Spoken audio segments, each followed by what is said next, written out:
confinamiento tan estricto o un desconfinamiento tan estricto como el español, pero tenemos probablemente el mismo número de casos, tanto de contagiados como de fallecidos. Y por eso la experiencia suiza es importante también para compararla. Yo quiero empezar con 3 anuncios. El primero es de lenguaje. Evidentemente, hablo en el título de la charla de desconfinamiento y no de desescalada, simplemente por elección propia y probablemente porque desescalada me parece un poco más cursi. En segundo lugar, yo no soy un experto en epidemiología, yo soy un economista y por tanto me voy a centrar más en lo que sé y voy a pasar de largo por lo que no sé. Y por último, lo que quiero compartir con vosotros es un ejemplo particular de estrategia de desconfinamiento, que es la que hemos propuesto en Suiza, que no es ni siquiera la que se haya adaptado en Suiza, pero una especie de test de lo que se está haciendo también en España, para provocar la discusión. Esta discusión no tiene por qué ser ni política ni sociológica, simplemente sobre temas económicos. Y es lo que quiero introducir. Mi presentación, por supuesto, la compartiré y la haré pública y, por tanto, cualquier material que veis aquí lo podéis utilizar en el futuro. Por último, probablemente Alina también lo ha dicho, las preguntas que tengáis las podéis comunicar a través del chat, pero voy a parar en 3 partes de la presentación para permitir este diálogo y estas preguntas. Bueno, empecemos inmediatamente con la discusión y espero que podáis ver mi presentación. ¿Se ve? ¿La presentación se recibe? Sí, se ve muy bien, ¿eh? Muy bien. Pues entonces voy a empezar. De lo que quiero hablar es del aspecto económico del desconfinamiento. Y en particular vamos a discutir 3 temas. El primer tema, la primera discusión que quiero tener es por qué la ciencia tiene bastante poco que decir. Y esto es muy importante en el actual debate español, porque en el actual debate español una de las frases que se oyen constantemente es que cualquier decisión sobre desconfinamiento tiene en cuenta parámetros científicos. Y voy a explicar en primer lugar por qué creo que esto no es así. En segundo lugar, una vez que quitamos de en medio los aspectos científicos, voy a explicar los aspectos económicos de cualquier desconfinamiento. Y finalmente explicaré cuál es una estrategia óptima, no necesariamente la óptima, pero una de ellas, y cuáles son las alternativas. Y en este contexto voy a juzgar un poco cuál es la política actual española. Entonces, en el primer aspecto, ¿cuáles son los aspectos más científicos o epidemiológicos del desconfinamiento? Hay 4 ángulos para analizar esta política de abrir la economía o abrir las puertas a la vida social. El primer aspecto es de salud pública, que vamos a discutir. El segundo aspecto es ético. El tercer aspecto es sociológico y el cuarto aspecto es económico. La estrategia óptima de desconfinamiento puede o tiene que tener estos 4 aspectos en consideración. Desde el punto de vista sociológico, la respuesta a la pregunta si se debe desconfinar o no es obvia. La respuesta es sí. Desconfinemos cuanto antes y cuanto más posible. ¿Por qué? Porque la gente necesita interactuar y necesitamos estar fuera. Necesitamos que nuestros niños jueguen y nuestros adultos y ancianos paseen. Desde el punto de vista ético, la solución es completamente la contraria. Éticamente, se debe defender la vida humana como primera prioridad. Y por tanto, en el momento en el que salir fuera y empezar o restablecer la actividad económica hace que la gente se contagie y por tanto posiblemente muera, impide que desde el punto de vista ético se pueda defender cualquier desconfinamiento. Por eso, en estos 2 extremos es donde está, en medio de estos 2 extremos es donde está la política óptima. ¿Cuál es la respuesta epidemiológica a un desconfinamiento? ¿Se debe desconfinar o no? Veamos cuál es la respuesta.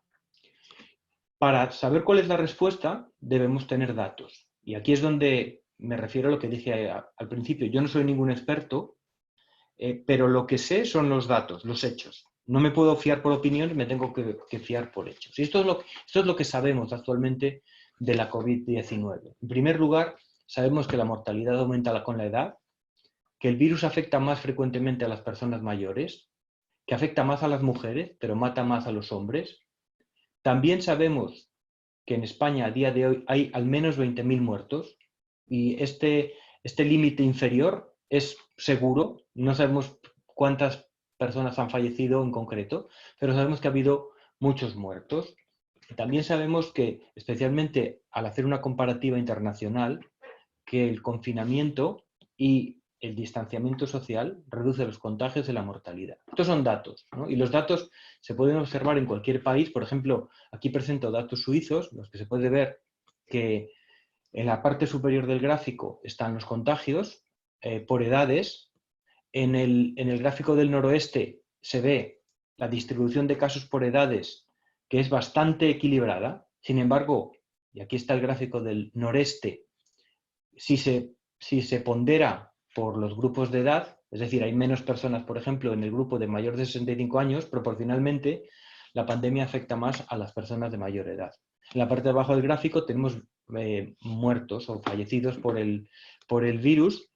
Ahí se puede ver dos cosas. Primero, que los mayores tienen mayor incidencia, hay más fallecidos en ese grupo, y también que los hombres, en rojo, fallecen más que las mujeres. Estos son dos datos que son incontrovertidos. Por otro lado, ¿qué es lo que no sabemos? Que también es muy importante. Hay cosas que no sabemos y que se utilizan para justificar desconfinamientos sin tener esta información. Es seguro que no sabemos cuál es la prevalencia de la COVID-19 en la población española. Hoy he estado leyendo que probablemente es menor que el 15%, pero que es mayor que el 0,4%. Y en ese rango es donde estamos, pero no mucho más. Esto es importante porque si hay una prevalencia del mayor del 70%, por ejemplo, puede haber una inmunidad de grupo que justifique un desconfinamiento. Pero no lo hay, porque no lo sabemos. En segundo lugar, no sabemos qué grupos de edad son más contagiosos. Esto se aplica fundamentalmente a los niños. Sabemos que los niños se contagian, pero no sabemos cuán contagiosos son los niños. No sabemos si un curado es inmune. Eso tampoco, especialmente en los últimos días, se ha venido verificando. Tampoco sabemos o no podemos saber quién está enfermo con fiabilidad del 100%, porque los tests dan falsos positivos y también falsos negativos.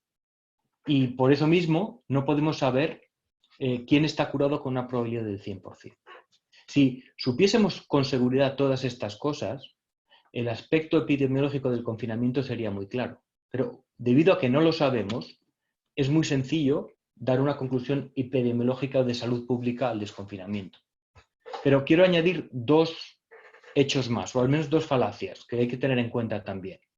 Y aquí es donde los economistas entramos un poco a la discusión. Hay una falacia número uno, que vengo escuchando en España desde los últimos años, y es que el sistema de salud español es de los mejores del mundo. Yo he vivido en 4 países. Yo he vivido en Francia, he vivido en Estados Unidos, nací y crecí en España y además vivo en Suiza. Los sistemas de salud de los 4 países los conozco muy bien. Mi hijo nació en Francia, mi hija nació en Estados Unidos. Yo he nacido en España y llevo 10 años en Suiza. Les puedo asegurar que de los 4 sistemas de salud que yo he visto, el peor es el español. Sin ninguna duda, y los datos lo confirman. Aquí tenemos datos, por ejemplo, de gastos en sanidad como en porcentaje del Producto Interior Bruto. Estos son datos de nuestro centro, en los que se puede ver, por ejemplo, que Estados Unidos invierte el doble en sanidad que en España. Sí, es verdad que el sistema de salud americano no es justo porque deja muchas personas fuera, pero eso no quiere decir que sea malo. La diferencia entre el sistema de salud español y el americano es que el sistema de salud español es gratuito, pero ser gratis no quiere decir que sea mejor. De hecho, en Estados Unidos, si pagas, tienes buena sanidad. Esto es muy importante porque combinamos calidad con precio. Y en España percibimos que lo que es gratis tiende a ser bueno. En cuanto a la sanidad o la educación es gratis, tiende a ser buena. Y eso no es así. Eso es muy importante, porque la calidad es muy importante cuando se trata de resolver una pandemia. El precio no es importante, o al menos es secundario. Más datos que pueden iluminar este debate o que confirman lo que yo estoy diciendo. La cobertura del sistema de sanitario español no llega al de Portugal, Italia, Holanda, Reino Unido, por ejemplo, o incluso Japón y Francia, que es del 100%. En España todavía hay personas que no están cubiertas por nuestro sistema de salud, al menos con datos de 2018, que son los que estoy utilizando aquí. Y por último, perdón, dos datos más. Por último, camas UCI. Una cosa que que he oído incluso en mi familia, que te dice que en España hay muchos más hospitales que en Francia. Eso no es verdad. Y no solamente lo confirmo por mi propia experiencia, sino también por los datos. En Francia existen el doble de camas por habitante que en España. Y lo mismo sucede con, por ejemplo, camas de UCI por 100.000 habitantes en una muestra de países que incluye Estados Unidos o Corea del Sur. En todos estos países hay más camas de UCI que en España. Sin tener en cuenta, por supuesto, los hospitales temporales que hemos creado hasta ahora. Por tanto, esta es una falacia muy importante de tener en cuenta, y es que nuestro sistema de salud no es necesariamente malo, es bueno, pero no es excelente. Por tanto, no nos podemos comparar en cobertura o en calidad con otros países. Esto explica también, por ejemplo, por qué en España hay tantos contagiados en nuestro sistema de salud. Probablemente deberíamos pensar y reflexionar que a lo mejor el sistema de salud no es tan bueno. Porque, por ejemplo, en Suiza, donde tenemos probablemente el mismo número de afectados por habitante que en España, hay muchísimos menos sanitarios afectados, porque entre otras cosas tienen los equipos adecuados. La segunda falacia a la que me dedicaré bastante en la segunda parte de la discusión es la falacia que dice que la decisión de desconfinar debe hacerse y se está haciendo puramente por criterios científicos. Esto no entiendo por qué. La decisión de desconfinar es profundamente una decisión de liderazgo política, en absoluto epidemiológica. Y la razón es la siguiente. Desde el punto de vista epidemiológico, como hemos visto, no tenemos las respuestas adecuadas. De hecho, lo único que podemos decir desde este punto de vista epidemiológico, que la única solución actual a la pandemia es cerrojazo, jabón y mascarilla. Y cerrojazo es muy importante. Dado que no podemos, desde el punto de vista sanitario, garantizar la salud de los ciudadanos, la única solución sanitaria posible es desconfinamiento hasta que haya una solución. Y esta solución puede ser o una vacuna o un tratamiento eficaz. En este tema, en esta discusión, mi última contribución. ¿Qué justificaría desde mi punto de vista, desde el punto de vista epidemiológico, un desconfinamiento incluso si es escalonado? Yo impondría 5 criterios. Primero, una prevalencia mayor, digamos, del 70%. Este es el número que, por ejemplo, consideramos apto en Suiza. Pues si hay una prevalencia, es decir, un número de casos por habitante de más del 70%, entonces se puede desconfinar. Existencia de una vacuna. Evidentemente, si hay vacuna, no hay error que se comete. Disponibilidad de test fiables al 100%. Ni falsos positivos ni falsos negativos. Y lo que es incluso más problemático, la disponibilidad de tests. Es decir, incluso si tenemos test con un cierto error, al menos si podemos hacer test a toda la población, vamos a minimizar el error de desconfinar al que no debemos desconfinar. Y finalmente, y relacionado con esto, o como consecuencia de lo demás, si podemos hacer una apertura al contacto social con una mortalidad del 0%, o a lo mejor del 0,1% del 2%, ¿no? Si queremos admitir alguna tasa de error. Aquí les invito a que ustedes mismos, vosotros mismos, marquéis con un lápiz digital en estas casillas cuál de estas condiciones se da actualmente en España, en Suiza, en Estados Unidos o en Corea del Sur. Y la respuesta es que no se da ninguna de ellas, ninguna de estas condiciones. Por tanto, de nuevo, para resumir, desde el punto de vista sanitario, el confinamiento salva vidas y por tanto es la única solución epidemiológica que es viable actualmente. Punto final. Si decidimos desconfinar, tendrá que ser por otros criterios. Y ahí es donde entra la posibilidad de que estos criterios sean criterios económicos. Pero la primera parte de mi discusión tiene esta conclusión. Desde el punto de vista ético, no hay que desconfinar. Desde el punto de vista sociológico, sí, por supuesto. Pero si nos centramos únicamente en criterios sanitarios, entonces la respuesta tiene que ser desconfinamiento, tampoco. ¿Okay? Hay que esperar, y esto es lo que vamos a llamar la opción de esperar, y esperaremos hasta que haya una solución. Antes de entrar en el aspecto económico, les invito, si tienen alguna pregunta, a que la discutamos, de nuevo, con con la salvedad de que esto no es mi tema de la discusión y tampoco soy un experto. Aquí solamente podremos dar hechos o, como mucho, opiniones que no son válidas en ningún caso. Aline, no sé si hay alguna pregunta que quieres que respondamos ahora o Hola continuamos. Arturo, buenas tardes. Hola, De momento no hay ninguna pregunta de este bloque. muy bien. De nuevo les invito a que tienen alguna pregunta con el chat y las contestamos, ¿vale? Perfecto. Bueno, entonces vamos a ir a los aspectos económicos del desconfinamiento, porque es aquí donde podemos tener una discusión. ¿Por qué se puede o se debería desconfinar? El confinamiento salva vidas, pero cuesta dinero. Y es aquí donde tenemos que dejar de lado el aspecto ético. No quiero ser un robot que no tiene en consideración el valor de la vida humana, pero hay que tener en cuenta ahora cuál es el coste del confinamiento. Y el coste del confinamiento es profundamente económico. Vamos a hacer algunas estimaciones. Si el desconfinamiento es necesario, tenemos que tener en cuenta que va a matar y, por tanto, ahora sí vamos a abrir las puertas a la actividad social y económica, es porque el coste es mayor que las vidas que vamos a destruir. ¿Cuál es ese coste? Vamos a hacer algunos números. Y lo que quiero mostrarles ahora es que, al menos en el caso español, no es posible mantener el confinamiento.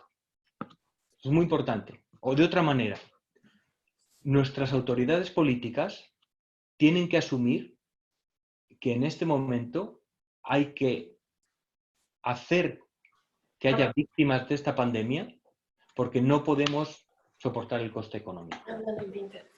En el Banco de España se publicó un informe hace unas semanas en el que se presentan varios escenarios. Y estos escenarios son útiles para hacer algunos números. Este es el escenario que el Banco de España llama pesimista, que es un confinamiento de 12 semanas. Recuerden que el confinamiento en España empezó en mediados de marzo, o sea que este confinamiento debería durar hasta junio, en un caso pesimista, con una vuelta a la normalidad económica a final del año, incluido el sector turístico. Y en ese caso, el Banco de España estima que nuestro Producto Interior Bruto caería más de un 13%. En un escenario más realista, que es probablemente en el que estamos, el confinamiento duraría 8 semanas, es decir, hasta mediados de mayo, hasta hoy, con una normalización casi completa durante el verano, en el otoño y para final de año, continuando o recomenzando la actividad económica completamente. Y en ese caso, la queda del PIB sería del 6,6%. Por tanto, aquí está muy claro cuál es el coste. Es decir, si esperamos 4 semanas, desde hoy hasta mediados de junio, sin reactivar la economía, eso le va a costar a España el 6,8% del Producto Interior Bruto, o lo que es equivalente a 85.000 millones de euros. Y eso teniendo en cuenta lo que el Banco de España llama el escenario pesimista. Para mí el escenario pesimista no es un confinamiento de 12 semanas, es un confinamiento muchísimo mayor. Un coste de 1.800 euros por persona. El escenario que para mí es más realista es más pesimista, en un escenario en el que la pandemia no se resuelve y tenemos que estar confinados hasta final del año. No tengo números exactos, pero pongámonos en este caso, en el que la pandemia es tan severa que nuestras autoridades sanitarias nos dicen que no podemos reactivar nuestra economía hasta final de año. ¿Okay? Y en ese caso, teniendo en cuenta la posibilidad de trabajo remoto y la posibilidad de que ciertos sectores todavía pueden crear valor, como por ejemplo el sector financiero, la caída del PIB sería, digamos, del 50%. Una caída adicional del 50% del Producto Interior Bruto costaría a la economía española 542.000 millones, medio billón de euros. O lo que es lo mismo, 11.500 euros por persona. Entonces, esto es una pregunta muy importante. La pregunta es, ¿puede la economía española financiar o soportar un coste de medio billón de euros por una pandemia? O 11.500 euros por persona. Lo pongo de otra manera. Esto es equivalente a si yo formulo una póliza de seguros para cada uno de vosotros que cuesta 11.500 euros. Es una póliza de vida. Si pagáis 11.500 euros este año, os garantizo que no vais a sufrir ningún coronavirus y por tanto no vais a fallecer de la pandemia. O si queréis, si tenéis una familia de 4 miembros, estamos hablando por 46.000 euros, podéis asegurar todos vuestros familiares, o sea, toda vuestra familia, completamente contra la pandemia.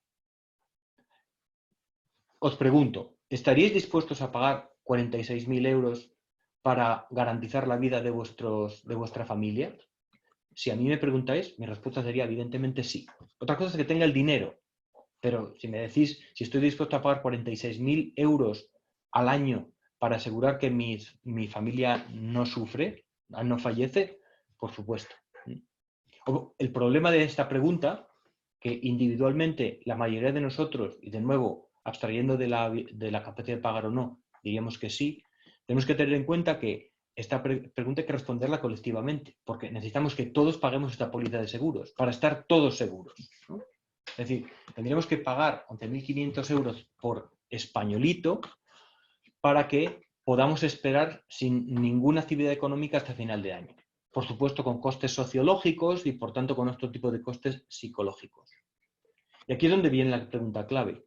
¿Está el gobierno de España en disposición de pagar esa prima a cada uno de los españoles? Es decir, ¿puede el gobierno español en este momento financiar medio billón de euros a través de subsidios, rentas mínimas, garantías a préstamos a empresas etcétera, para que nuestra economía no sufra? Y la respuesta es no. No solamente es que no está dispuesto, es que no puede. Y no puede porque nuestra deuda sobre el Producto Interior Bruto ya excede del 100%, porque España sufre de un severo déficit público y porque nuestra capacidad de endeudamiento no existe. No podemos ir a los mercados internacionales y tomar prestado medio billón de euros. Y digo esto porque hay países del mundo en los que esto sí sería posible. Por ejemplo, Arabia Saudita. Ayer tuve una conferencia con el gobierno saudí. Los árabes en Arabia Saudita tienen una capacidad de endeudamiento de trillones, porque este país no tiene prácticamente deuda pública y porque es un país rico. Otro ejemplo, Suiza. Suiza tiene solamente un 40% de deuda sobre el Producto Interior Bruto y, por tanto, Suiza podría tomar prestado el 50% de su Producto Interior Bruto y ni siquiera llegar todavía a los niveles de deuda que tiene España o Estados Unidos. No solamente eso, Suiza de hecho tiene ya el dinero, porque Suiza tiene superávit de las cuentas públicas y, por ejemplo, el Banco Central Suizo ha acumulado un beneficio de 40.000 millones de euros en los últimos años. Otro ejemplo es Alemania. Alemania tiene 70% de deuda sobre el Producto Interior Bruto, por tanto podría soportar este coste. Pero en España no. Y esto es muy importante, porque eso quiere decir que en España el desconfinamiento es obligatorio. Es decir, dejen de decirme que esto se basa en criterios científicos, que esto se basa en lo que debería hacerse claro desde nuestras autoridades públicas es lo siguiente. Nuestra economía no puede soportar un confinamiento más largo del que ha habido. Por tanto, debemos reactivar nuestra economía. Sabemos que esto va a tener un coste de vidas humanas, pero no hay otra manera de seguir adelante como país. Yo creo que ese tipo de información sería muy importante porque en este momento es donde los economistas tendrían algo que decir. Es decir, ahora, una vez que tenemos que desconfinar, porque es obligatorio, la respuesta es cómo lo hacemos. ¿De acuerdo? Entonces, esta es mi tesis. Mi tesis, que está basada en los datos, es que la única razón para desconfinar es económica. No existe ninguna otra razón. Bueno, puede haber una razón sociológica, pero la razón sociológica es absurda cuando la confrontas con el aspecto ético del problema. Sí, por supuesto, tengo necesidad de ir a la playa o verme con los amigos, pero eso va a costar vidas humanas. Hay un conflicto entre la parte sociológica y la parte ética. Entonces, aquí es donde lo quiero dejar por unos segundos y dado que esto es un poco controvertido, para ver si hay alguna pregunta. Andrea o Aline, si hay alguna pregunta que queráis que analicemos ahora. Si no, Sí, Arturo, hay 3 preguntas. La primera es de Alberto Raventós, que dice: ¿por qué hay dirigentes políticos y económicos que utilizan el coronavirus para hacer zigzags utilizando a la población o aprovechando que no podemos expresarnos sensiblemente? Yo creo que en cuando se habla de decisiones políticas, que no son desde ningún punto de vista justificadas, se está yendo más allá de la política. Para mí una decisión política es la decisión que protege a los ciudadanos, sea la que sea. Y esa protección debe ser o económica o sanitaria, pero no en medio, ¿no? Por tanto, yo creo que mi conclusión de este análisis en España es que las motivaciones para lo que se está haciendo en muchos casos son simplemente basadas en la ignorancia. Simplemente. O por lo menos en un análisis que viene desde fuentes que no son las adecuadas. Y no quiero decir más, porque tampoco quiero entrar en discusiones políticas.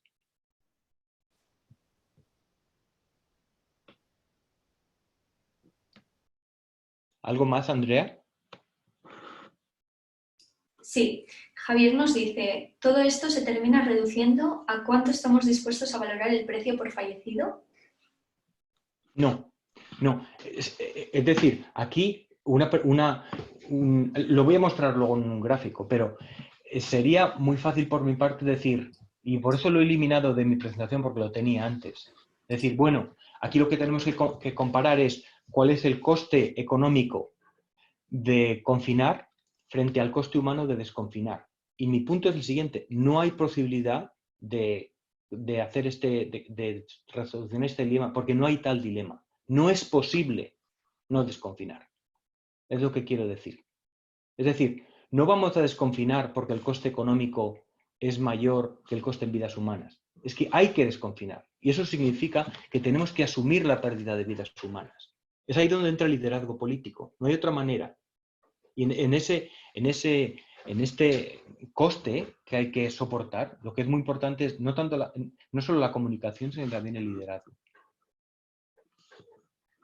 De acuerdo. Alexis dice, ¿qué pasará con el déficit y el endeudamiento del país? ¿Cuánto costará recuperar los anteriores niveles de crecimiento? Muchísimo. O sea, en este caso, en el caso español, el coste financiero primero es insalvable, e incluso el que tenemos hasta ahora, pero también va a llevar mucho tiempo recuperarlo, porque de nuevo nuestra capacidad de endeudamiento es muy, muy corta y por tanto lo que hay que plantearse es cuáles van a ser las medidas de gasto que se van a llevar a cabo en los próximos años para reducir este déficit. Y es otro debate que probablemente necesita un webinar diferente, pero es otro debate que no se está planteando. Porque no hay en España en este momento ningún planteamiento sobre reducción de gastos.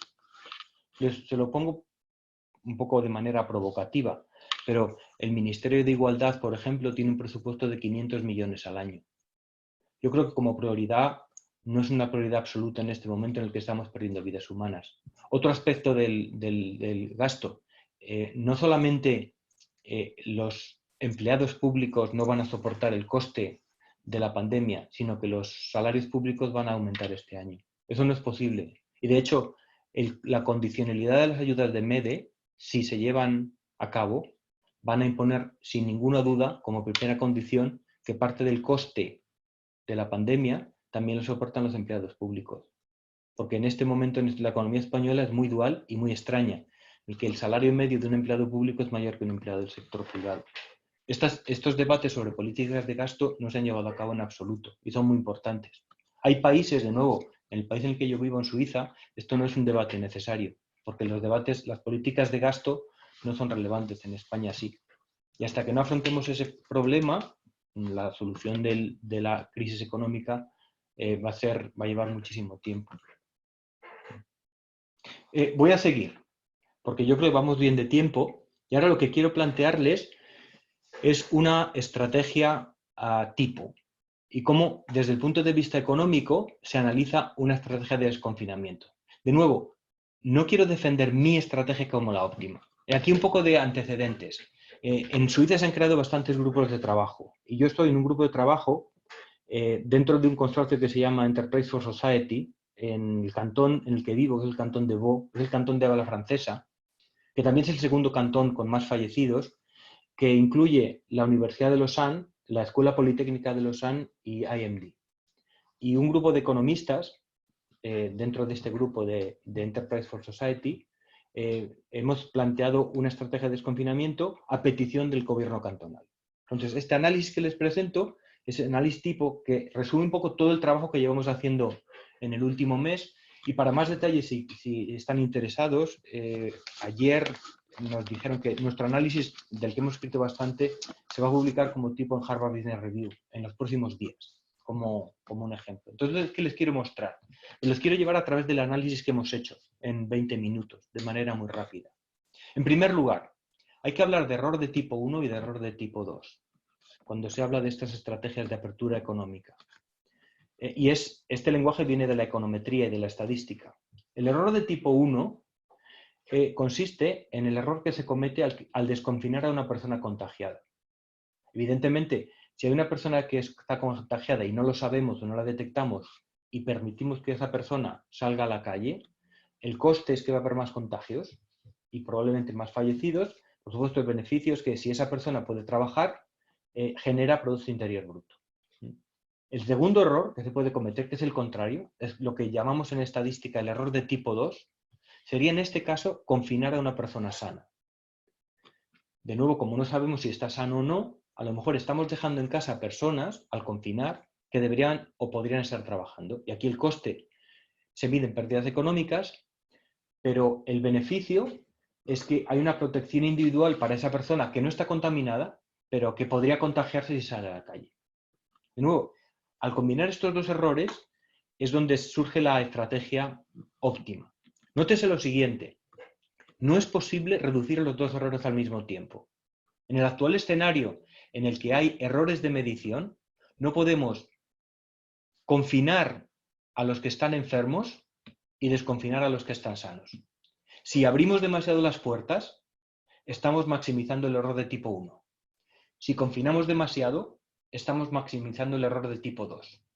Lo que hay que hacer es controlar estos dos errores al mismo tiempo, pero la manera como se hace, igual que se hace en estadística, es que se fija el error de un tipo y se minimiza el otro a través de políticas. O al revés, fijo este error y minimizo el otro. Pero no puedo hacer las dos cosas al mismo tiempo. Para minimizar los dos errores al mismo tiempo, tendría que tener una vacuna o tests perfectamente fiables, pero este no es el caso. Dependiendo de qué error fijamos, tenemos diferentes estrategias de confinamiento. Por ejemplo, las estrategias que se llaman de stop and go, Suecia, Taiwán al principio, ¿no? Bastantes de los países nórdicos, o Holanda, ¿no? que no se confinaron estrictamente, eliminan el error de tipo 2, es decir, no va a haber confinados que estén sanos, pero maximizan el error de tipo 1. Y por el contrario, un confinamiento completo, que fue por ejemplo el confinamiento español en las primeras semanas, minimiza el error de tipo 1, no hay contagios, pero maximiza el error de tipo 2, cuyo coste es profundamente económico. Y es ahí donde hay que combinar las dos. Entonces, planteamientos, ahora para decidir cuál es la estrategia óptima. La estrategia de stop and go, es decir, abrir las puertas sin más y desconfinar plenamente para reducir el coste económico, solo es posible si el grado de inmunización es alto. Y hemos visto que en países, por ejemplo, como Suecia, se ha visto que, de hecho, el nivel de inmunización era bastante bajo, ¿no? Y, por tanto, es bastante problemático y, sobre todo, bastante arriesgado. Desconfinamiento basado en tests. Es decir, este es un desconfinamiento en el que lo que vamos a hacer es fijar el error de tipo 2 y luego desconfinar simplemente haciendo test a la gente para minimizar el error de tipo 1. No es posible hasta que no haya tests suficientes y suficientemente fiables. Nota, véanse como en España esta estrategia se ha ignorado completamente, porque en España ni se hacen ni hay tests. En tercer lugar, segmentación por edad. La segmentación por edad, de nuevo, desde el punto de vista económico, es bastante sensata. Esto consiste en confinar a aquellos que son económicamente inactivos, niños y ancianos. Esta es una estrategia muy segura, porque se minimiza el error de tipo 2, vamos a confinar a personas que están en grupos de riesgo, pero que no contribuyen económicamente, y al mismo tiempo minimizamos también el error de tipo 1, porque al no desconfinar a estas personas, no van a contagiarse. Es muy deseable y sería el primer paso. ¿Okay? Económicamente, desconfinar por edad. ¿Qué hay del el desconfinamiento geográfico? Y aquí quiero hacer un inciso porque toda esta discusión que tuvimos fue antes de conocer el caso español, que es masivamente geográfico. Y déjenme resumirles en una de las frases de mis coautores. El desconfinamiento geográfico es como crear una sección, ¿cómo se dice en español? No quiero decir palabras feas. Es como crear una sección en una piscina donde se pueda orinar. Es decir, en esta esquina de la piscina se puede orinar. Ese tipo de estrategia no tiene ningún sentido. ¿Por qué? Porque es muy importante tener en cuenta la unidad del mercado. Y es verdad que cuando pensamos en el desconfinamiento geográfico a nivel de provincia o región, pensamos en individuos, pero aquí lo que es importante son las cadenas de valor y los negocios. Y en el momento en el que la unidad de mercado sea nacional, no tiene ningún sentido que haya un desconfinamiento regional. Esto, por ejemplo, se tiene muy en cuenta en Estados Unidos. En Estados Unidos, la economía americana depende muchísimo más del comercio intraestatal interestatal que internacional. Es decir, la economía americana depende mucho más del comercio entre California y Nevada que del comercio entre California y Canadá. Y por tanto, en Estados Unidos, como no se puede proteger la unidad de mercado a nivel estatal, el desconfinamiento a nivel estatal tampoco tiene mucho sentido. Y lo mismo, y con mucho más razón, podría decirse de España. Es muy importante esto porque si combinamos estos dos, en España no hay segmentación por edad y hay segmentación geográfica, que es el mayor sinsentido posible. Y de nuevo, estoy trasladando nuestras reflexiones, no es una opinión personal. Este análisis lo llevamos a cabo hace bastante tiempo y concluimos, por ejemplo, que en Suiza, que es un país más pequeño y mucho más segmentado desde el punto de vista económico que España, la segmentación geográfica no tenía sentido. Un minuto sobre Suiza. Suiza, como saben, tiene partes alemanas, italianas y francesas. Y en Suiza hay algo muy peculiar, que es que la mayoría de los casos están en la parte italiana, por razones obvias, y en la parte francesa, donde yo vivo, también porque estamos cerca de Italia, que es de donde vino la pandemia. En la parte alemana hay muy pocos casos. Sin embargo, en Suiza, desde el principio, desaconsejamos, y no existe, un desconfinamiento geográfico por falta de disciplina social. Escúchenme, disciplina social en Suiza. Imagínense si en Suiza pensamos que no existe disciplina social para evitar que la gente se mueva entre cantones, ¿qué se puede decir de la disciplina social española? Y no lo digo de manera negativa, simplemente diferente cultura, porque en España existe mucha más movilidad interprovincial de la movilidad intercantonal que existe en Suiza. Esto lo quería dejar claro porque es muy importante cuando miramos al caso español. Y por último, la segmentación sectorial va a ser la más factible. Desde el punto de vista económico, es más importante desconfinar aquellos sectores que generan más valor que no aquellas personas que necesitan más salir a la calle.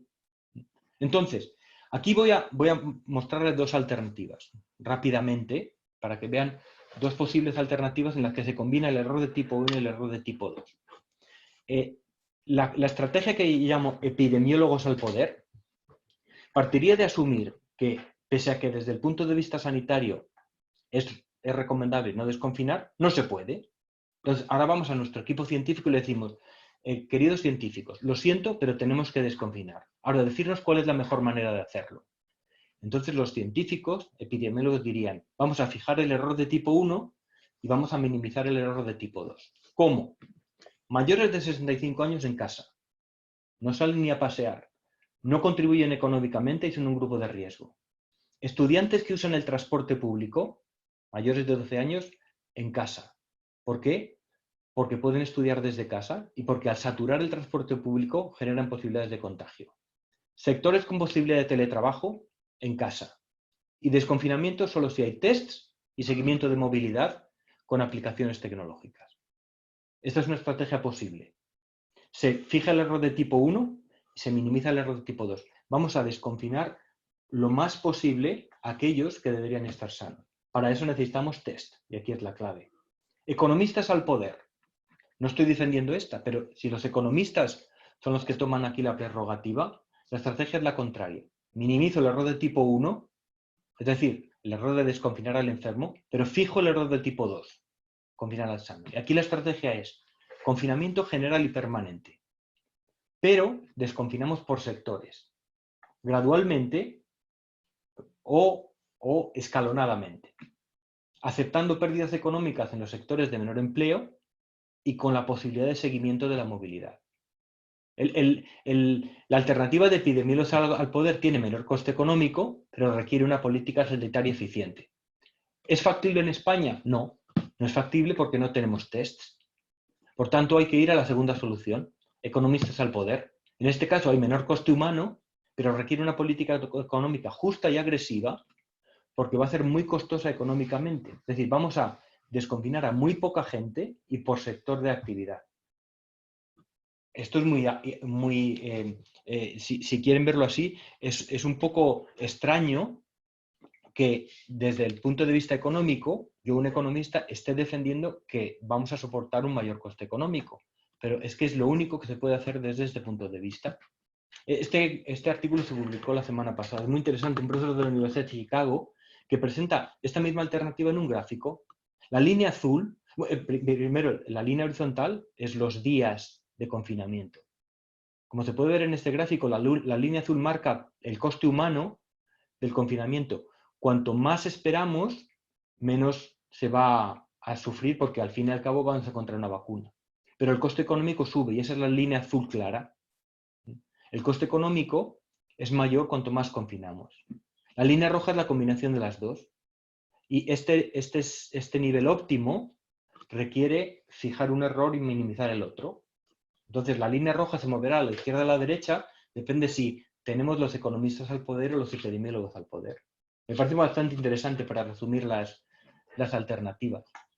Y esto me lleva finalmente a mi propuesta, o a la propuesta que nosotros hemos formulado. Les puedo añadir en la presentación el link al artículo, que es más extenso, en el que resumimos todos estos aspectos, al menos en el caso suizo, pero he replicado este análisis para España, que es el que les quiero mostrar. Entonces, la propuesta es la siguiente. Economistas al poder. Desde el punto de vista económico, los segmentos de población no productivos, menores de 16 años, mayores de 65, no deberían ser desconfinados. Con una modificación que voy a hacer inmediatamente después, que luego verán. Los sectores no productivos en casa. Se deben priorizar los sectores con mayor valor añadido y empleabilidad. Y para reducir el error de tipo 1, hay que desconfinar solamente a los sectores sin posibilidad de teletrabajo y con posibilidades de distanciamiento social. De nuevo, lo que estoy haciendo aquí es, primero, fijar el error de tipo 1, no desconfinando, pero luego abriendo las puertas solamente cuando tengo la seguridad de que ese sector es económicamente importante y segundo, de que puedo minimizar este error de que la gente se quede en casa no estando contagiada. El último criterio de desconfinamiento es la saturación de los servicios de cuidados intensivos. Este es un test ex post. Es decir, una vez que decido esa estrategia, puedo hacer los números y saber si la capacidad de mi sistema es adecuada o no. Otra nota a pie de página aquí. Me parece muy estúpido que esta consideración se haga a nivel provincial, porque como país deberíamos ser capaces de compartir camas de UCI. Esto, por ejemplo, en Suiza es evidente. Nadie se lo plantea. Entre Friburgo, que es el cantón fronterizo con el mío, y el cantón de Vaud, hay menos de 50 kilómetros. Por supuesto que cuando hay una víctima del cantón de Friburgo que necesita una cama de UCI en el cantón de Vaud, vienen aquí o al contrario. Y me parece absurdo que los parámetros para medir la capacidad de una provincia de desconfinar o no dependan de la capacidad de la provincia misma. Pero bueno, eso lo dejo para ustedes, porque yo aquí tengo mi cama UCI. Este es el análisis español.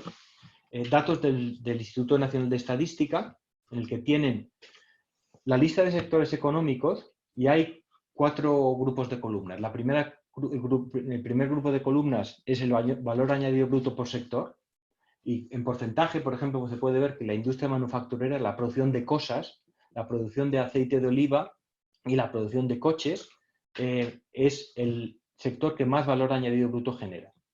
Muy importante aquí tener en cuenta que, por ejemplo, si miran el sector público, que está en la quinta línea, la administración pública, la medida de valor añadido del sector público es muy difícil de calcular, ¿no? Se mide en gasto y por tanto no es adecuada, pero bueno. El segundo grupo de columnas es empleabilidad. Ahí se puede ver que el sector que más se emplea en España es el comercio al por mayor y al por menor, reparación de vehículos, etcétera. Es decir, supermercados, restaurantes, tiendas, talleres, emplean el 18% de la población y aquí entra también parte de la industria turística, ¿no? Y hay sectores, por ejemplo, como el suministro de energía o el transporte o la educación, que no emplean mucho más que el 5% de la población. Y las dos últimas columnas son posibilidad de teletrabajo. Esto está basado en datos alemanes por sector, pero se han publicado muchos estudios. Por ejemplo, en la construcción hay muy poca posibilidad de teletrabajo, hay que estar ahí en la obra. Y sin embargo, en las actividades financieras o profesionales o académicas, la posibilidad de teletrabajo es mucho mayor. La última columna es la posibilidad de distanciamiento social, es decir, cómo podemos mantener este distanciamiento físico cuando estamos en el trabajo. Es muy bajo en la construcción, es muy alto en la administración pública. Entonces, cuando ponemos estas cuatro consideraciones juntas, ahí se puede ver en verde sectores que se pueden desconfinar. Primero, porque emplean a mucha gente y generan mucho valor añadido. Y segundo, porque no se puede trabajar desde casa. Industria manufacturera, fábricas, construcción y salud pública. España empezó de esta manera. Muy interesante porque los primeros sectores que se desconfinaron fueron las fábricas y la construcción. Y por supuesto, los hospitales y los profesionales de sanidad pública. Luego ya se ha deteriorado todo, pero estos son los tres primeros sectores. Después en amarillo está el sector inmobiliario, el comercio al por mayor, transporte, agricultura y así sucesivamente. Y finalmente hay sectores en los que no se debería desconfinar porque no emplea necesariamente mucha gente y porque la posibilidad de contacto social, no solo entre trabajadores, sino también con el cliente, son muy bajas. Por ejemplo, hostelería y restauración, administración pública, porque no genera valor, educación, actividades profesionales, servicios financieros, etc. Y aquí quiero enfatizar el punto de hostelería y restauración. No hay ninguna razón, económicamente hablando, para abrir restaurantes y bares. Ninguna. Se emplea poca gente relativamente y el valor añadido no es tan grande como el que pensamos. Y ahí están los datos. ¿Qué más? Un aspecto más que quiero añadir. Recuerden lo que decía de los niños. El desconfinamiento de los trabajadores solo es posible si se abren los colegios. Es lo que, por ejemplo, ha pasado en Francia. Se han dado cuenta que no se puede abrir el sector de la construcción si no se permite que los hijos de los trabajadores de la construcción van a los colegios. Por tanto, hay un cierto coste a soportar, que es el coste de abrir los colegios, y este coste es tanto para los niños como para los profesores. Por tanto, solo se puede desconfinar económicamente si al mismo tiempo no se abren los colegios. Esto no afecta a las personas mayores, solo afecta a los estudiantes. La mayoría de los sectores desconfinables emplean a trabajadores jóvenes. Eso es muy interesante. Es decir, el sector de la construcción, por ejemplo, emplea mayormente a personas de menores de 45 años. Estos son también las personas que son menos probable que ocupen una cama de cuidados intensivos. Por tanto, no solo económicamente, sino también sanitariamente, son más factibles como grupo a desconfinar. Y por último, los sectores desconfinados necesitan transporte público. Eso quiere decir que si vuelvo al sector del transporte que he presentado antes, que está en naranja, en realidad los transportes hay que desconfinarlos también antes. Y aquí es donde, en resumen, están estas oleadas. Oleadas por sectores, primero industria manufacturera, construcción, servicios sanitarios, segunda oleada y tercera oleada. Y cada una de las oleadas, nótese que aquí, en vez de estar hablando de fase 1, fase 2 por provincias, estamos hablando de fase 1, fase 2 por sectores. Y este es un tipo de estrategia que pasa el test de la viabilidad. No voy a explicar los números en detalle, los pueden ver en la presentación, pero el test de viabilidad dice fundamentalmente que, dado el número de trabajadores en cada oleada, la posibilidad de que estos sectores terminen en camas UCI resulta en un número esperado de pacientes.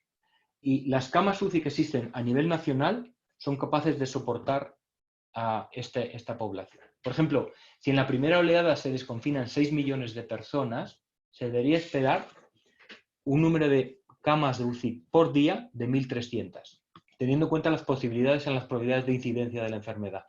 En España existen, como muestra el gráfico anterior, más de 2.000 camas UCI, por tanto, existe capacidad para soportar este tipo de desconfinamiento. Entonces, déjenme concluir aquí y simplemente haciendo un juicio crítico del desconfinamiento español. Hay dos alternativas. En una se fija un error y se minimiza el otro y viceversa. Pero hay que asumir que hay un riesgo que tomamos que se va a medir en número de muertos. Dado que el coste económico no podemos pagarlo, hay que asumir un número de muertos. Y eso requiere una gran capacidad de liderazgo. Fíjense que en España he cruzado todas las cosas que se podrían haber hecho y no se han hecho. Es decir, mayores de 65 años en casa, no. Estudiantes en el transporte público en casa, no. Desconfinamiento solo si hay test, no. Confinamiento y así sucesivamente. Lo que se ha hecho en España es un absurdo desde el punto de vista de estrategias de desconfinamiento, porque no tiene ni pies ni cabeza. No es consistente con ningún modelo. Y no solo eso. En España se maximiza el error del tipo 1 y se minimiza el error del tipo 2. Es decir, es el extremo del desconfinamiento económico. Estamos hablando de un desconfinamiento que en teoría tiene en cuenta criterios sanitarios, pero que de facto lo que está haciendo es minimizar el coste económico maximizando el número de muertos. La justificación existe, se puede justificar desde el punto de vista económico, pero ese no es el mensaje que se nos comunica. Gana la sociología y pierden la ética, la ciencia médica y la económica, porque recuerden que mi recomendación económica es confinar lo más posible, no lo menos posible. Voy a terminar aquí, solo dos, porque estoy 2 minutos sobre la hora. Dos puntos fundamentales. Hace falta liderazgo político para asumir que los riesgos que tomamos se van a medir en más muertos. Y ese mensaje hay que comunicarlo. Emmanuel Macron dijo la semana pasada, al hablar de la decisión de abrir los colegios en Francia, dijo, este periodo que se abre el 11 de mayo, apertura de colegios, es nuestra responsabilidad colectiva. Él quiere decir, va a haber muertos, pero tenemos que asumirlos, porque es el coste que tenemos que pagar por mantener nuestra economía viva. Ese mensaje no existe en España. Es muy importante que lo demos. Y el último punto, y esto es una nota de optimismo, nótese que el aspecto tecnológico en España se ha ignorado completamente. Es decir, las aplicaciones de seguimiento de víctimas, la medición de la enfermedad a través de tecnología no se ha tenido en cuenta en absoluto. Y es muy interesante como en Suiza, por el contrario, estamos utilizando la tecnología e irónicamente, esta tecnología tiene sello español. Y les muestro dos ejemplos. La aplicación que está en boga ahora en Suiza, que es una aplicación que se llama CAFDI, es una aplicación que te permite, utilizando el teléfono móvil, permite detectar con cierta fiabilidad si estás enfermo a través de tu tosido. Toses al teléfono y el teléfono, que utiliza un sistema de inteligencia artificial, te dice si tienes posibilidad de estar contagiado. Esta aplicación es de un tipo estupendo, David, que es doctor en Ciencias de Informática por la Universidad Complutense y que es un profesor en la Escuela Politécnica Federal de Lausanne. A la derecha está la aplicación DPT-3. Esta es una aplicación que es la que se está utilizando en Suiza. Se ha hecho ya un pilot program con el ejército suizo, que es una aplicación de seguimiento. Es la aplicación que te permite detectar si has estado en contacto con un enfermo.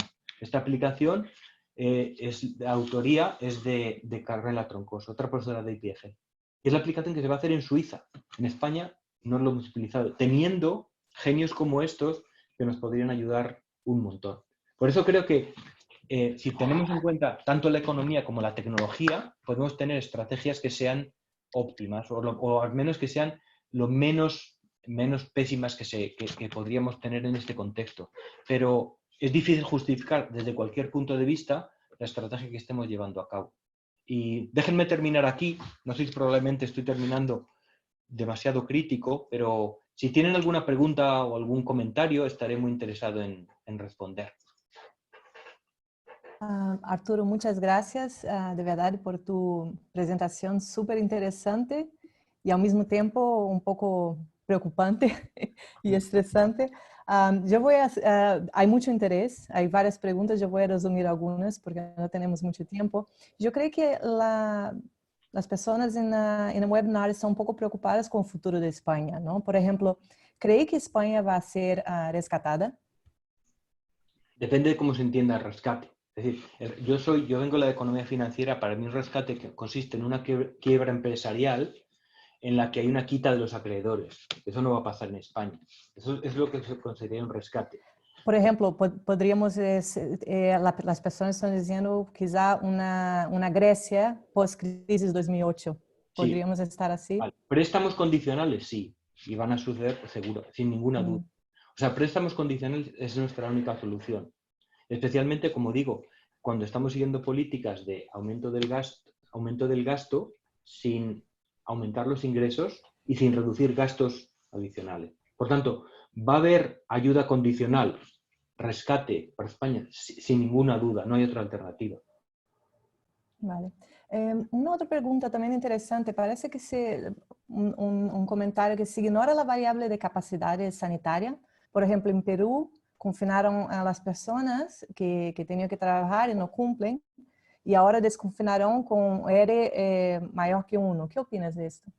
Sí, sí, no, en España, afortunadamente, nuestra capacidad sanitaria asegura que al menos en un desconfinamiento escalonado tenemos suficientes camas UCI para toda la población. Es el factor fundamental, las camas UCI, las camas de cuidados intensivos. Pero aquí el problema es que no tenemos buenos datos. Por ejemplo, los datos que he presentado aquí tienen en cuenta la prevalencia actual, es decir, 0,43% del número de casos sobre población y la media de pacientes en el mundo que terminan en cuidados intensivos, que es del 5%. Y esa capacidad existe. O sea que en España tenemos la capacidad, pero solamente si lo hacemos escalonadamente. Muy importante. Sí, sí. Y Arturo, me ha gustado mucho el final de tu presentación y yo creo que va con algunos comentarios que estaban aquí de la idea de pedir a las personas para hacer el trabajo y al mismo tiempo tener que tener los niños en casa, ¿no? Entonces hay comentarios como de personas como madre soltera y autónoma, que el confinamiento es una tragedia, ¿no? Sí. Y es la importancia eso de confinar a los niños y dejarlos volver al colegio. A mí me ha gustado mucho y tenemos que enviar tu presentación a los políticos de España. Y sobre todo, porque no entiendo, por ejemplo, en Suiza hemos tenido un confinamiento voluntario que realmente no ha funcionado muy bien porque las calles están llenas de gente, pero en cambio han abierto los colegios. De hecho, abrieron el lunes.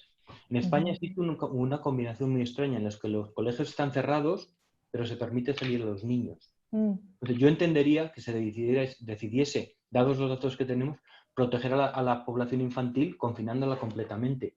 Sí, pero no sí. está haciendo una cosa ni la otra. Entonces, yo creo, como ha hecho Francia, que Francia, Holanda, Austria, Suiza, todos los países ya han abierto los colegios. Porque es la única manera, hay una motivación económica para ello. Sí, sí. Una pregunta más, y mira, y aquí hay, ya verás en el chat, la gente está encantada con tu presentación. Una que viene, ¿existe la dicotomía entre la economía de crecimiento negativo frente a la más convencional? ¿Qué quiere decir? No entiendo la pregunta. Que si existe... Y ahí tendría que venir de Estero, quizá podría escribir y aclarar, ¿no? No sé, estoy preguntando de aquí, ¿eh? Bueno, una otra. ¿Cuál es para ti, Arturo, la razón de que en España no hagan una desescalada por sectores? Sí, por edades. ¿Qué ventaja tiene no hacerlo? Es muy difícil de explicar en la distancia. No entiendo muy bien la dinámica de la decisión. Sospecho, yo vengo como tú, ¿no? Los dos venimos del mundo de los negocios, ¿no? Y de la educación de ejecutivos. Y muchas veces, sorprendentemente, las decisiones que toman tienen una explicación mucho más micro que macro. Es decir, probablemente el equipo de liderazgo que está tomando esas decisiones es disfuncional, no tiene en cuenta la información adecuada, probablemente esté entrenched, ¿no? Esté encerrado y aislado y conlleve dinámicas que no son las adecuadas, ¿no? Es mi única explicación, porque hay muchísimos absurdos en estas estrategias. Muy bien. Mira, ya me contestó no sé si es Diego o Esterro, ¿es posible recuperar la economía con crecimiento negativo? Esa era la pregunta. No sé si está más claro. Em, Crecimiento negativo. ¿De qué se refiere? Claro, Me imagino de no crecer. Si es posible recuperar, ¿no? claro, es que sí, yo de nuevo dirijo un centro de competitividad, ¿no? El centro de competitividad mundial, una cosa por la que hemos siempre abogado, es por objetivos de política económica que no se basan necesariamente en crecimiento económico. Por ejemplo, China ha crecido masivamente en las últimas décadas, pero no es una economía competitiva. Por contra, hemos tenido economías que prácticamente no han crecido. Por ejemplo, la economía europea, por lo menos antes del euro, ¿no? Y sin embargo han sido muy competitivas y muy prósperas.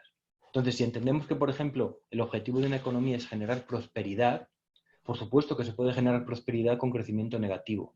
Prosperidad quiere decir calidad de vida, empleo, igualdad, y eso es posible. Porque el crecimiento económico no es el único objetivo. Vale, muy bien. Pues ya el webinar, yo creo que estamos casi terminando. Si tenéis alguna otra pregunta. Por ejemplo, la presentación yo creo que van a circular, ¿no? La gente está preguntando. Hay una última aquí, a ver.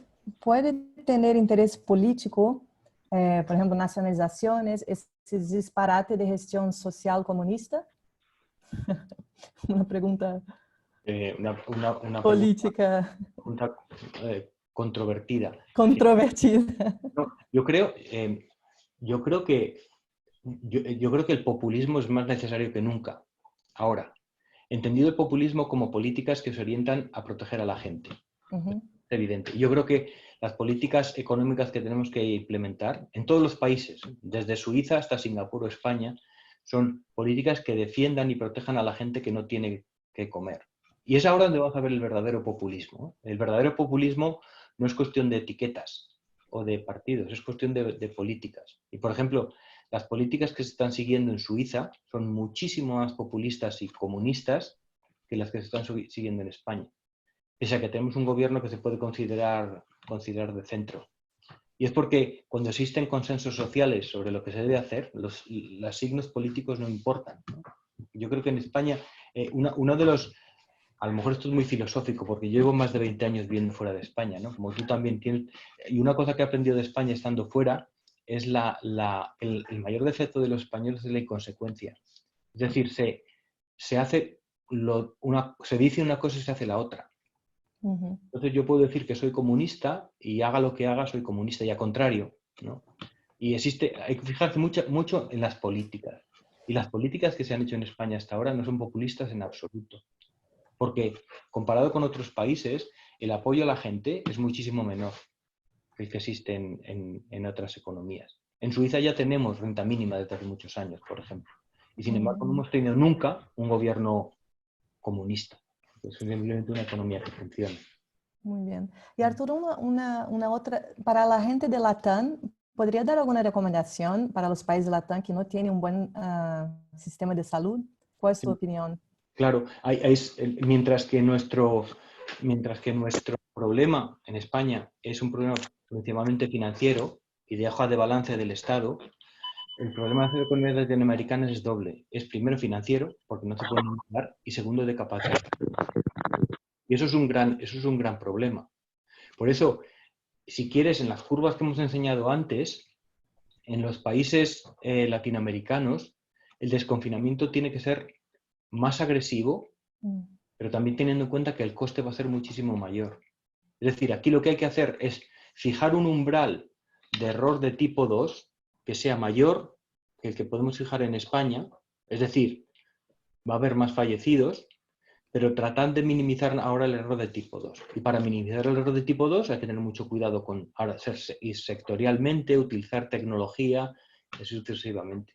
Teniendo en cuenta de nuevo que el coste humano va a ser mayor. Muy bien.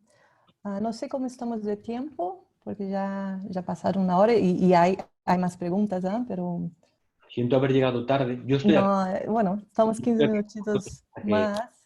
La verdad es que la gente está encantada, dicen excelente ponencia, fabuloso. Yo tengo una última pregunta aquí, lo pregunto si estamos. ¿Las empresas se pueden soportar tanta deuda? ¿Piensas? Importante, y esto es muy importante, vayamos a los datos. Es muy importante diferenciar entre grandes empresas y pequeñas empresas. Es decir, cuando se dice, y yo hice el análisis hace un mes y publiqué un artículo sobre ello, la capacidad de endeudamiento de las grandes empresas industriales hoy es mucho mayor que existía en 2008. Es decir, ¿se pueden endeudar las empresas grandes? Sin ninguna duda, tienen más capacidad que antes. El problema son las pequeñas y medianas empresas, que tienen menor capacidad de endeudamiento que la que tenían en 2008. Pues esta distinción es muy importante. Por eso ahora, decimos, las pequeñas y medianas empresas van a sufrir muchísimo. Por eso deberían ser objeto de atención de las políticas económicas en primer lugar. Y deberían ser objeto de políticas económicas no a través de garantías a préstamos. No tienen capacidad de endeudamiento. El problema de un restaurante pequeño en mi ciudad natal, en Guadalajara, no es que no se pueda endeudar, es que tiene que pagar la deuda que ya tiene. Por tanto, lo que hay que hacer es apoyo directo financiero. De dos maneras. Una, subsidios directos, es decir, cubrir los gastos de estas empresas pequeñas durante un periodo de tiempo. Y segundo, como por ejemplo hemos propuesto también en nuestro grupo, a través de tomas de control o al menos tomas de accionariado en las empresas pequeñas por parte del Estado. Es un nuevo tipo de contrato social. No estoy hablando de nacionalización, estoy hablando de que el Estado contribuya financieramente a soportar a pequeñas y medianas empresas tomando un control temporal, control accionarial, quiero decir, temporal, durante 5 años, por ejemplo, sobre ese tipo de empresas. Por cierto, este es un proyecto europeo. La comisaria europea la semana pasada hizo esta propuesta como una alternativa, en la que los estados se conviertan no en acreedores de las empresas, sino en accionistas. Muy bien. Bueno, pues yo creo que tenemos que terminar, ¿no? Pues ya más de una hora, no queremos, bueno, muchas gracias, muchísimas gracias por todo. Si tú tienes algún comentario más, Arturo, o alguien... No, solamente quiero saludar a todos los que habéis estado aquí y sobre todo a aquellos de vosotros a los que conozco por alguna razón u otra, porque he visto nombres muy conocidos, de hecho, de buenos amigos que todavía recuerdo. Y si estáis ahí, sabéis a quién me refiero. Así que os mando un abrazo y un saludo muy fuerte. Y ha sido un placer.